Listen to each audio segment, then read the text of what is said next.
One of the hardest things for driven people to do is to learn when to stop.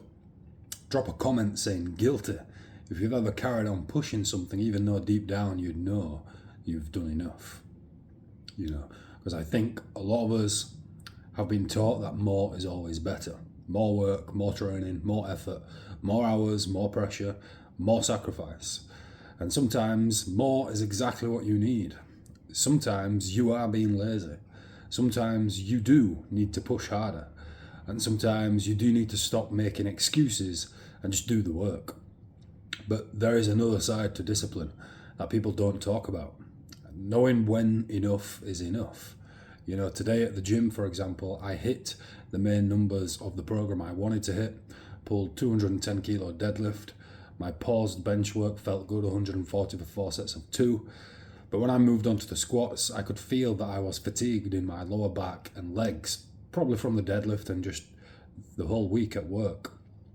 I could have forced a full session. I could have kept adding weight and volume just because it was written down in the program, but I knew the quality wasn't going to be there, So I did a single at 140 kilograms and moved on, lived to fight another day and perform better. And that might sound like a small thing, but I think that is something I've had to learn over time, because the old mindset would be, if I stop now, I'm being weak. If I do less than planned, the session doesn't count. If I leave something in the tank, I haven't worked hard enough. But that is not always true. Sometimes continuing is not discipline. Sometimes continuing is just ego. Sometimes more work adds nothing. Sometimes another set increases the risk of injury without increasing the reward. Sometimes forcing another hour of work produces worse work. For example, this painting behind me. Sometimes I'll do a session for 45 minutes, come to a natural end, and if I force another 30 or 40 minutes, it's likely going to be sloppy work, which I may have to correct anyway. Sometimes continuing a conversation only makes it more toxic. Sometimes chasing someone who is pulling you away only costs you your self-respect. Sometimes trying to squeeze more productivity out of yourself just leaves you exhausted for tomorrow. So more is not automatically better. Better is better. You break your leg, you don't want more broken legs. You break your arm, you don't want more broken arms. You get a cut on your hand, you don't want more cuts on your hand. More is not automatically better. Better is better. If this kind of message resonates with you, consider subscribing, because I'm uploading daily at the moment, talking about discipline, training, rebuilding, creativity, and trying to build a better life in the real world. I think knowing when to stop requires a level of honesty with yourself. You have to ask yourself, am I still doing something useful? Is this genuinely moving me forward? Or am I only continuing because stopping would hurt my pride? That is the difficult question. Sometimes stopping feels like quitting, even when it is actually the smartest move available. Stopping at the right time is not quitting. Quitting is abandoning the path. Stopping is protecting your ability to continue the path tomorrow. There is a massive difference.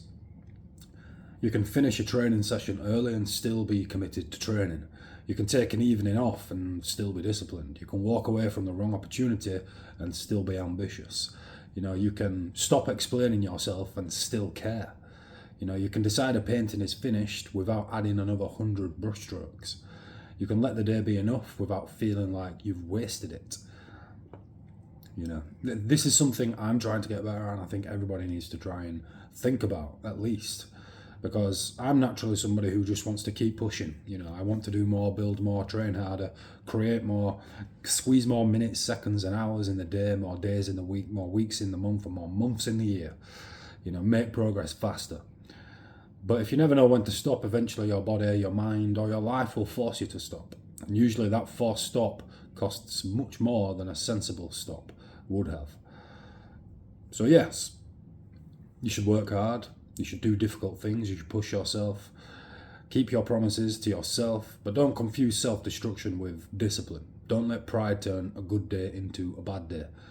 Don't let desire to do more stop you from recognizing what you've already achieved, what you've already done. You know, sometimes the most intelligent thing you can say to yourself is, that is enough for today. I've done enough.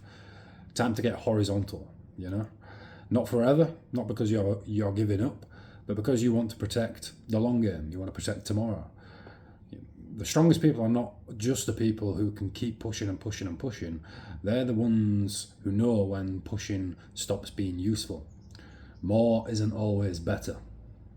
Know when to stop, then come back ready to build again.